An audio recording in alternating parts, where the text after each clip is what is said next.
Good evening and welcome to another Paula Ponders. Thank you for joining me tonight as we consider this question. I have often wrestled with the idea of burial or cremation. Does the church have a stand, or is it purely individual choice? Yes, the church has a stand, and there are some choices to be made by an individual or a family. First of all, the churches stand on the body. The body is a temple of the Holy Spirit, created in the image and likeness of God, is to be held with great dignity before, during, and after life. And holding that person in great dignity is how we want to remember them after they have died.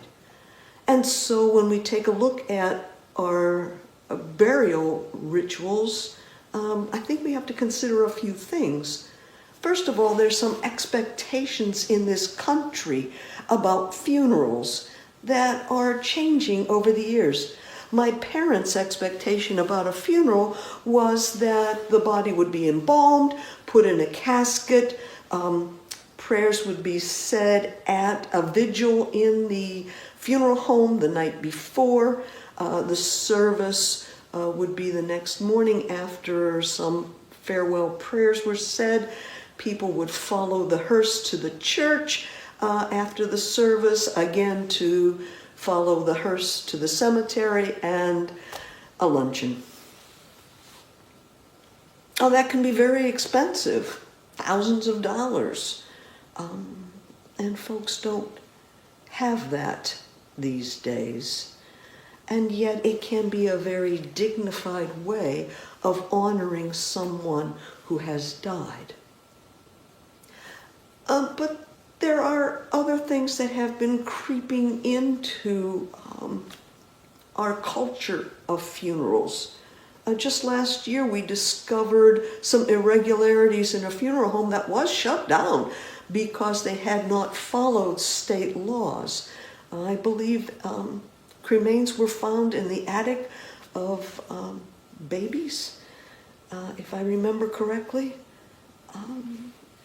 Obviously, our heart goes out, and we just can't imagine mass graves after genocides in other countries. And so we want our dead to be buried with great dignity. But now during the pandemic, we hear about bodies that are being stored in refrigerated trucks, packed like cordwood right now. And so we turn perhaps to alternatives, especially now during a pandemic. Cremation is a perfectly fine alternative. There can be great dignity for a cremation. We have prayers of committal as the body is sent to the crematory. And then when the body is received in an urn, where we can postpone perhaps a gathering where we cannot gather right now because of our isolation and restrictions on numbers who can gather, and if we can even gather in a church. And so we turn to cremation as an alternative, only hundreds of dollars versus thousands of dollars. And yet there can be some ways that is not held in great dignity. I was at a funeral once where the ex had the cremains of Tom in what was like film containers, and we were all given a part of Tom as we left, like a door prize. It struck me as quite improper. Also, I've seen situations where someone has decided that the cremains would be put in the lake because Tom was such a great sailor. And two things have to happen there. You got to check, is that appropriate with state laws to actually put cremains in the waters. And where are the prevailing winds? I've seen Tom tossed into the lake only to be caught up and brought back all over the face and clothes and hands. So where is the dignity in that? Uncle Harry and Aunt Tilly, sitting on a mantelpiece, moved into the garage, passed on to the next generation who don't even remember them. Yes. So it can lead to some in undignified moments because we're not taking care of our loved ones. And how do we take care of them? Well, like a body, we put anything we hold sacred into the ground. Perhaps you've noticed our altar guild when cleaning the vessels after communion, after Holy Communion. They rinse out the chalice and the ciborium and put the particles in the water in a separate sacrorium, a sink with a drain that goes into the ground where we hold the presence of the body of Jesus sacred in the ground. Otherwise, the other options are to place an urn in a niche, in a monument, in a cemetery. Perhaps you've seen the niches on the back wall of the cathedral.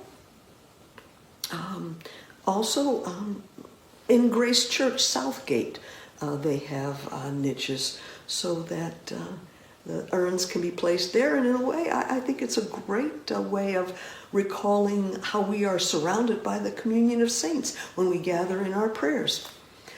Cremains can be put into the ground. There are memorial gardens. There are columbariums where we honor and take care of our dead. We have wonderful burial rites in our church where we gather together and pray. There are prayers to receive the body in the church, and once received, we process following the Paschal candle up the main aisle, recalling how that individual was received into the church and became part of God's family. Then the casket or the urn is covered with a pall, a white cloth, again to recognize their baptism, the white garment that they were given as they entered into God's family. Carried in by pallbearers, whether by casket or I've seen urns that are been placed in an ossuary that has handles that pallbearers can very dignified then bring into the church.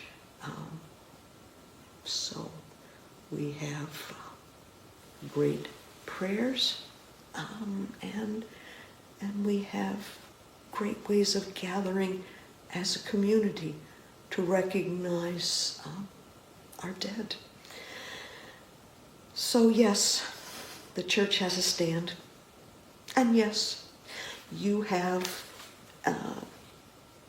options to choose from. Both can be very, very good, holy, wholesome opportunities to remember and honor in a very dignified way those who have gone ahead of us. Thank you for how you love one another. Thank you for loving in this community in such deep faith. Walk in love as Christ loved us, and continue to ponder these things in our hearts until we can gather again. God be with you.